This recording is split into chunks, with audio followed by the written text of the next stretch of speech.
Ralph here once again, and what I have been able to do here is reduce down to just 2 lines of code the ability to determine word frequency in a text file. This just to say here as an example, I put in a function just to make it a little easier too. Just these 2 lines of code. So here we go.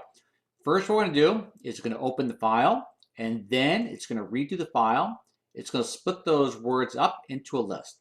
From there, we are going to import from collections counter, where it's going to count those words, sort them from most common to least common in a list full of tuples, and then convert that all to a dictionary. Here we go. You ready? And there it is. Boom. Really fast, really clean, and just 2 lines of code. It's Ralph once again. I hope you find this the video of use, the code posted on the YouTube site, and I'll catch you all later on. See you then. Bye.